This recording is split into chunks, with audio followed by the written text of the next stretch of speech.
नमस्कार। इस वीडियो में आपका हार्दिक स्वागत है। इस वीडियो में हम जानेंगे क्या है चीन और ताइवान के बीच संघर्ष की कहानी। तो चलिए शुरू करते हैं। हाल ही में चीन और ताइवान के बीच संघर्ष अधिक तेज हो गया है। चीन ने ताइवान के हवाई क्षेत्र में घुसपैठ की है। चीन का पूरा नाम है पीपुल्स रिपब्लिक चाइना, जबकि ताइवान का पूरा नाम है रिपब्लिक ऑफ चाइना। ताइवान दक्षिणी चीन सागर में स्थित एक छोटा सा द्वीप है जो चीन से महज 180 किलोमीटर की दूरी पर है। चीन की आबादी जहां 130 करोड़ है, वहीं ताइवान की आबादी महज 2 करोड़ 30 लाख है। ताइवान की राजधानी ताइपे शहर में है। 1949 में चीन में माओ त्से तुंग के नेतृत्व में साम्यवादी क्रांति हुई और उसके बाद सत्ता पर साम्यवादियों का अधिकार स्थापित हो गया। अतः इस समय चीन के तत्कालीन राष्ट्रपति चांग काई शेक को भागकर ताइवान द्वीप पर शरण लेनी पड़ी। ताइवान द्वीप इस समय जापान के नियंत्रण में था, लेकिन 1951 में सैन फ्रांसिस्को संधि के द्वारा जापान ने ताइवान को आजाद कर दिया। ताइवान ने स्वयं को स्वतंत्र देश घोषित कर लोकतांत्रिक व्यवस्था को अपनाया। इसके बावजूद चीन अपनी वन चाइना नीति के तहत ताइवान को अपना हिस्सा मानता है। ताइवान द्वारा स्वयं को स्वतंत्र देश के रूप में प्रस्तुत करने से चीन और ताइवान के बीच तनाव शुरू हो गया।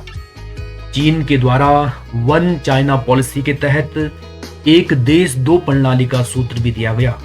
इसके तहत ताइवान चीन का हिस्सा रहेगा, लेकिन वहां पर लोकतांत्रिक प्रणाली चलती रहेगी। लेकिन ताइवान इसकी बजाय खुद को संप्रभु देश मानता है।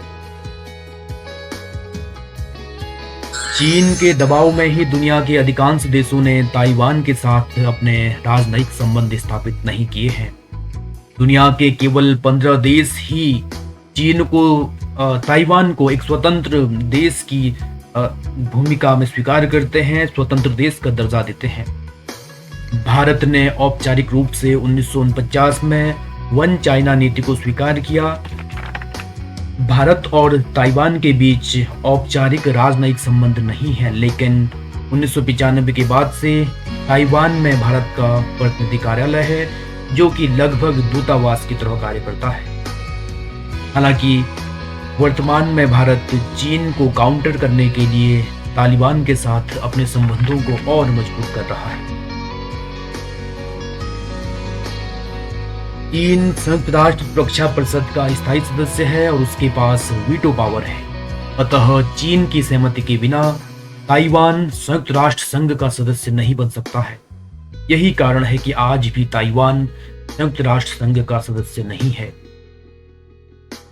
चीन वर्तमान में दुनिया का दूसरा सबसे बड़ा, सबसे ताकतवर देश है और धीरे धीरे विश्व की सबसे बड़ी अर्थव्यवस्था बनने की ओर अग्रसर है। लेकिन ताइवान पर सीधा हमला करने से चीन फिर भी बचता रहा है। ताइवान तकनीकी रूप से काफी आगे है। ताइवान दुनिया भर में एडवांस सेमीकंडक्टर चिप का अग्रणी उत्पादक है और इस सेमीकंडक्टर चिप पर ही सभी उद्योग निर्भर हैं। सेमीकंडक्टर चिप को किसी भी इलेक्ट्रॉनिक डिवाइस का दिमाग माना जाता है। ऐसा माना जाता है कि अगर चीन ताइवान पर हमला करता है तो दुनिया में सेमीकंडक्टर चिप की आपूर्ति बाधित होगी।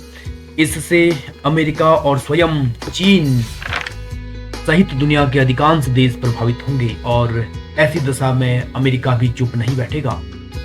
वैसे भी चीन को संतुलित करने की नीति के तहत अमेरिका ताइवान को बड़ी मात्रा में आधुनिक हथियार ही बेचता रहा है। सेमीकंडक्टर चिप पर दुनिया को निर्भर बनाकर ताइवान अपनी सुरक्षा को और मजबूत कर रहा है। इसे ताइवान की सिलिकॉन शील्ड रणनीति कहा जाता है। इसे ताइवान की सिलिकॉन शील्ड रणनीति कहा जाता है।